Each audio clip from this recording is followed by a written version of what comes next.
Okay, nandito naman tayo sa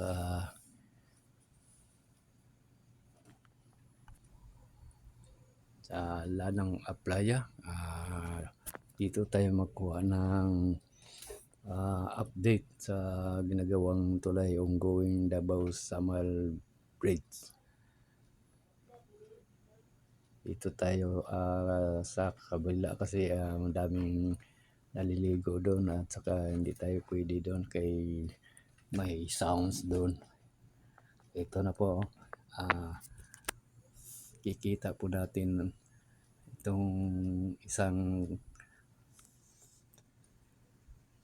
poste, may ninagay sila ng elevator. Yan, no, kitang kita ito ng trabaho nila, no. High tech na talaga itong Chinese, timo poste, may elevator na, oh. Okay, bago ang lahat, paki-subscribe na lang po at saka paki-pindot na rin yung notification bell at saka like and share para updated kayo sa lahat ng mga videos kong gagawin at saka makatulong na rin sa aking munting channel.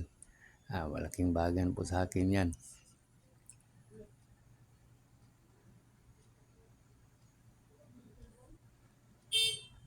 Ayan ang mga ka-viewers ko.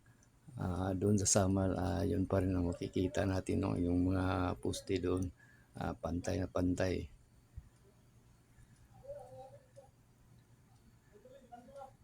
Ayan po.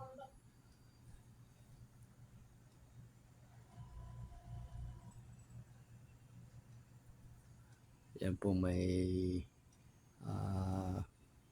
mga bagong materyales sila, galing pa yan siguro ng China. Dagdag ng ano yun, dagdag ng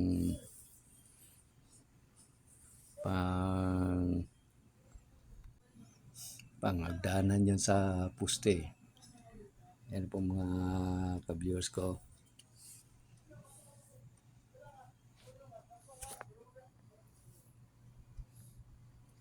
Yan po yung materyales, so yung kulay blue.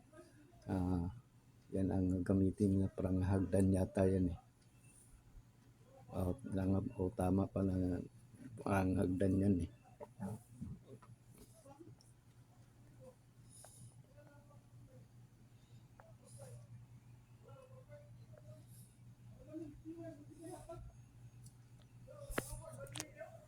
Yan po mga ka-viewers ko. Ayan,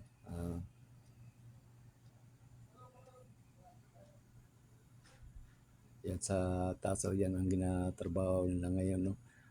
Kita natin yung isang trabante doon sa itaas, oh. Yan mga ka-viewers ko.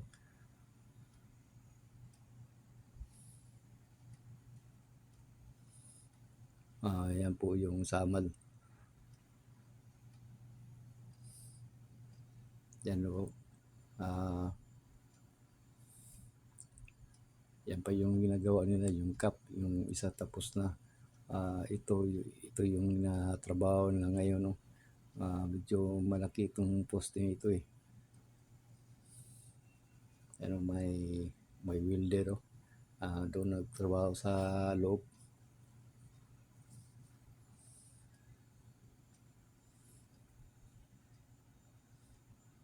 Pero makita natin yung isang trabante, nasa lubid ng tower crane.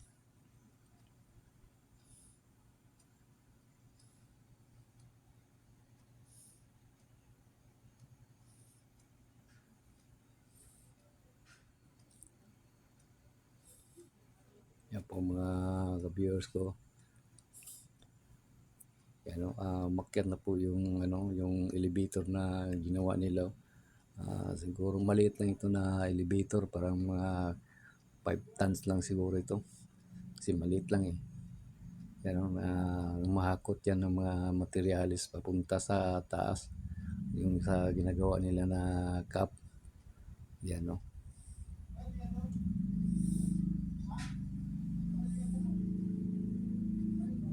talagang high-tech talaga sila. Ginawa nila ng elevator. Tinanggal nila yung hagdanan eh. Siguro masikip yung hagdanan eh. Tsaka matagal. Ito, dali lang oh.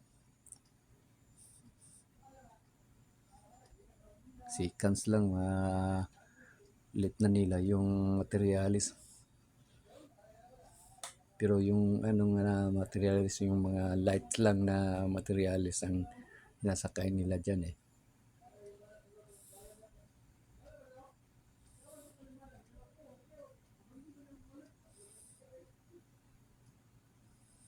Yan, bumaba na naman oh.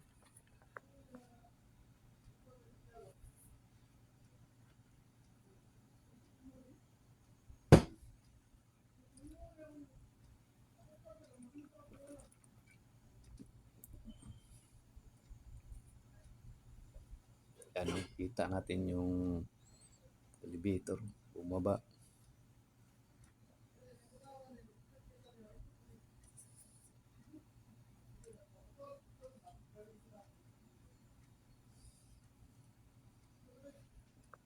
Okay, kung bago ka pa lamang sa aking channel, paki-subscribe na lang po. At saka paki-pindot na rin yung notification bell. At saka salin nyo na rin yung like and share para updated kayo sa lahat ng videos kong gagawin. At makatulong na rin sa aking munting channel.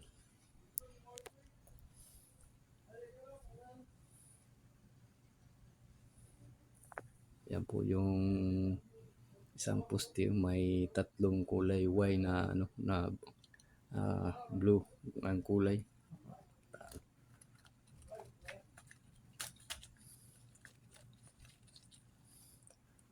Yun sa Samal, ang kulang doon na lang, cap na lang ang kulang ng poste doon. Ayan, itong isa nilagyan nila ng pipes.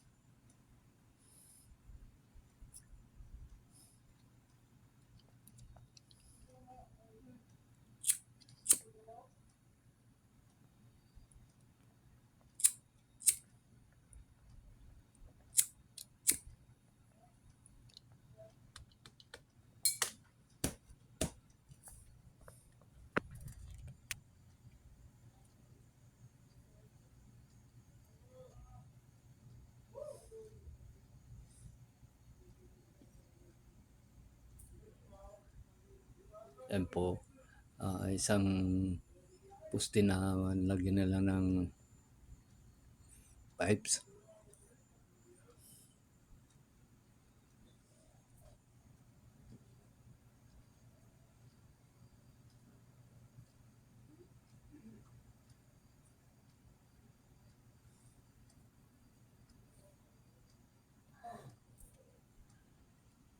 Yan po, makikita natin yung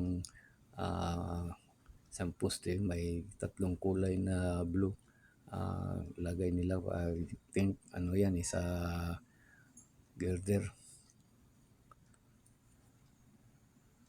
Yan, itong posting ito, may nilagay sila na pipes.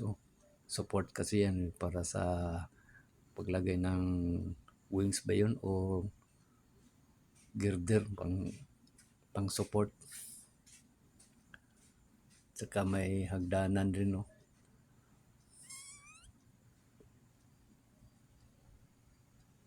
Ayan na po yung yate paalis na. Diyan sumasakay yung mga VIP na mga Chinese pupuntang Samal. Yan po. Yan ang sinasakyan ng mga VIP ng mga Chinese. Punta na yan ng Samal.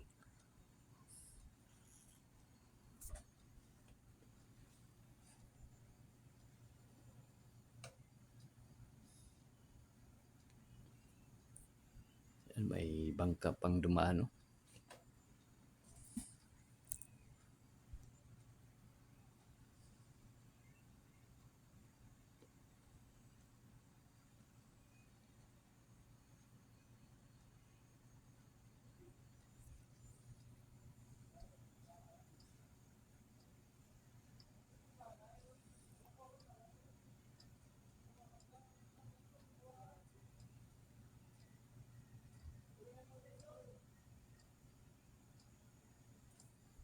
Yan po yung poste niya na medyo malaki kaysa isa.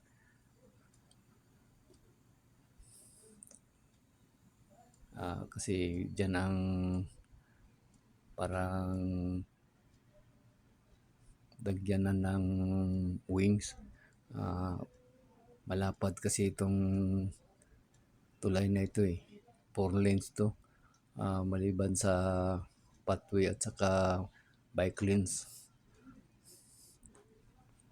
Ang kahaba nito is 4.8 galing Limaw, Limaw, Samal hanggang sa dulo ng sa may highway ng Davao City sa may kanto ng Davao Beach Club. Diyan may rotunda diyan na ilalagay.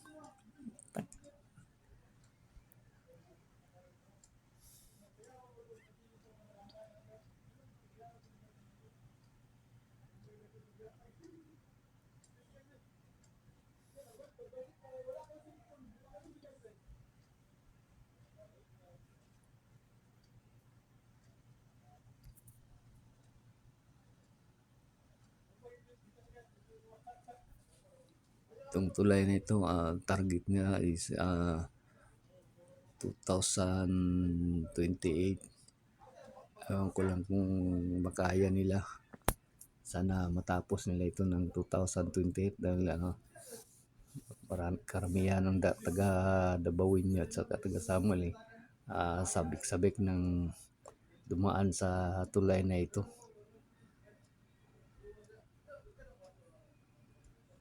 Ang accomplishment nila nito is 61% na ang accomplishment ng mga Chinese workers, Chinese contractor. Yun na po yung na sagap natin na balita.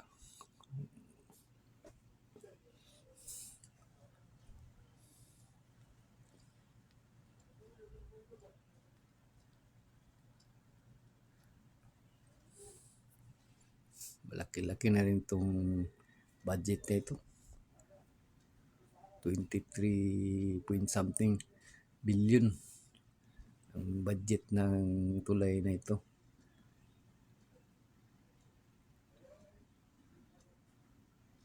Isa sa mga pinakamagandang proyekto ito sa Davao City.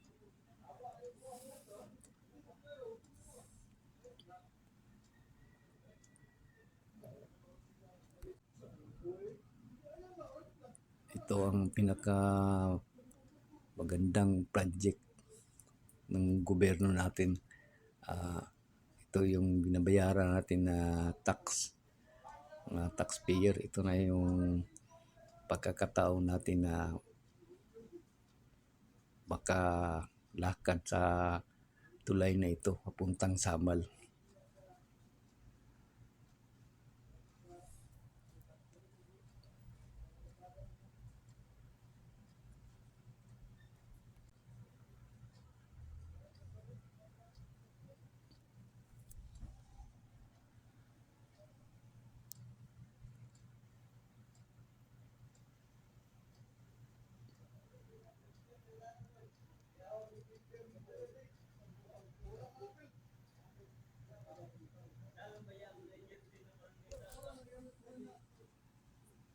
Napakatibay ang trabaho nila at saka malinis.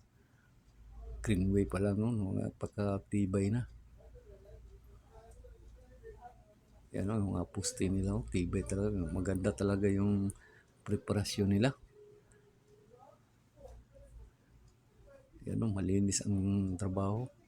Matibay. Walang halong biro.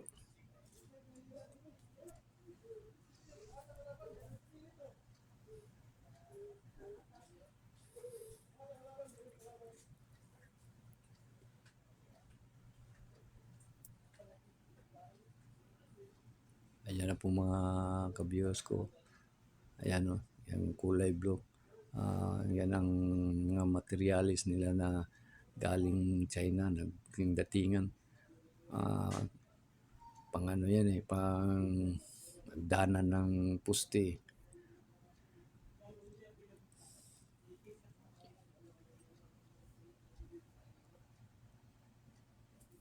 Okay, hanggang dito na lang po tayo. Sana nagustuhan ninyong video ko ito. Thank you very much and God bless you all.